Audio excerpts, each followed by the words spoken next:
जोधपुर एक शहर जो अपनी शाही विरासत और शांत गलियों के लिए जाना जाता है, लेकिन इसी शहर में हुआ एक ऐसा मर्डर जिसने हर किसी को हिलाकर रख दिया। एक ऐसा केस जो जितना साधारण दिखता था उतना ही पेचीदा निकला।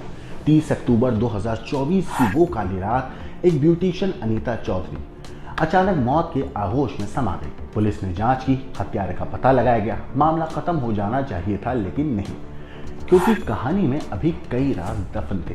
अब दोबारा खुल रही है इस हत्याकांड की फाइल। सीबीआई की एक स्पेशल टीम पहुंची है जोधपुर। उन्होंने दोबारा खंगाला अनीता का ब्यूटी पार्लर और उसका घर, और फिर जो सामने आया उसने सभी को चौंका दिया।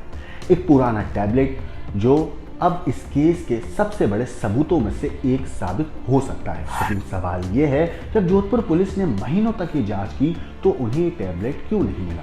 क्या ये कोई गलती थी या फिर जानबूझकर छिपाया गया एक अहम सुराग?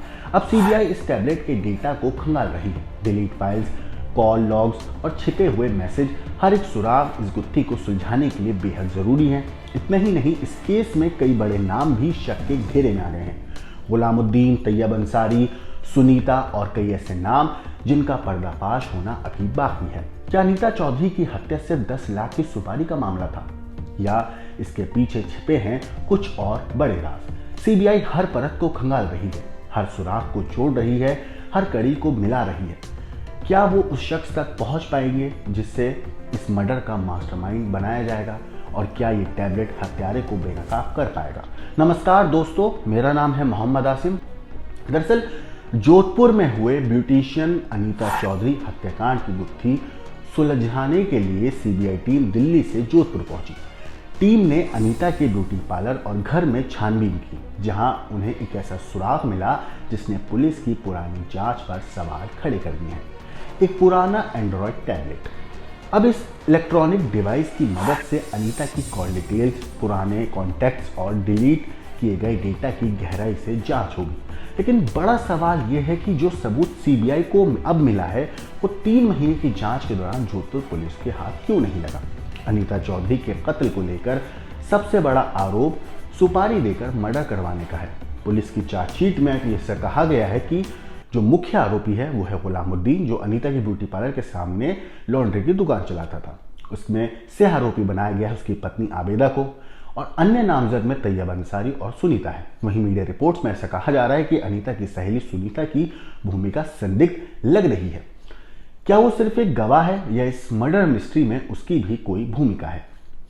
सीबीआई की टीम ने अनीता के पति मनमोहन चौधरी और बेटे राहुल से लंबी पूछताछ की, मगर क्या किसी से कोई प्रॉपर्टी उसका विवाद था? पिछले 2-3 सालों में कोई दुश्मनी या अनबन हुई थी? अनीता की मौत से पहले किससे संपर्क था? सीबीआई को मिले एंड्रॉयड टैबलेट की जांच अब सबसे अहम हो गई है, और इसी के थ्रू अब जो सीबीआई है वो पर्दे खोलने की कोशिश कर रही है। इसका आईएमआई नंबर ट्रैक किया जाएगा, कौन कौन से नंबर इस डिवाइस में इस्तेमाल हुए ये पता लगाया जाएगा कि इसमें कोई छिपाया हुआ या कुछ डिलीट किया हुआ डेटा है जिसे हटाया गया या रिमूव किया गया, डिलीट किया गया। अगर इस टैबलेट से अहम सुराग मिलते हैं तो ये केस की दिशा बदल सकता है। सीबीआई को इस मामले में शहर के कुछ प्रभावशाली लोगों की भूमिका भी संदिग्ध लग रही है। असल में गुलामुद्दीन ने 27 अक्टूबर को अनीता को गंगाना बुलाने से पहले किन किन से बातचीत की? क्या इस मर्डर के पीछे कोई बड़ी साजिश है? क्या कोई और ताकतवर शख्स पर्दे के पीछे से इस खेल को नियंत्रित कर रहा था? इतना ही नहीं, तैयब अंसारी और सुनीता उर्फ सुमन के बार बार बयान बदलने के भी उसके ऊपर शक की सुई घूम रही है। अब सवाल उठता है, क्या सीबीआई इस मामले को सुलझाकर असली गुनहगारों तक पहुंच पाएगी? जांच जारी है, लेकिन एक बात तो साफ है, अब इस मर्डर केस के कई राज उजागर होने वाले हैं जो पहले नहीं सामने आए थे। लेकिन इस पूरे केस में सबसे चौंकाने वाली बात यह है कि जोधपुर पुलिस जो इस मामले में तफ्तीश कर रही थी, उन्होंने हर जगह तलाश करा था, सबूत जमा कर रहे थे, उनके हाथों एंड्रॉयड टैबलेट क्यों नहीं लगा, जबकि वो ब्यूटी पार्लर से सीबीआई ने बरामद किया है? पहले कि जोधपुर पुलिस ने ठीक तरह तलाशी नहीं करी, ये सिर्फ केस को रफा दफा करने के चक्कर में उन्होंने इस तरीके से जल्दबाजी में तफ्तीश करी। क्योंकि आपको बता दूं कि इससे पहले अनीता के परिवार वाले जो शव था अनीता का, उसका अंतिम संस्कार नहीं कर रहे थे। उनका क्लियर कहना था, उनकी कुछ शर्तें थी, अगर वो शर्तें पूरी नहीं होंगी तो हम अंतिम संस्कार नहीं करेंगे। हालांकि बाद में पूरा एक प्रोसेस हुआ, उनको आश्वासन दिया गया, तब जाकर कहीं अनीता का अंतिम संस्कार हो पाया था। इस पूरी चीज के ऊपर, इस पूरी कहानी के ऊपर और अनीता की इस पूरी मर्डर मिस्ट्री के ऊपर आपकी जो कुछ राय है, आपको जो भी कहना है, हमें कमेंट करके जरूर बताइएगा।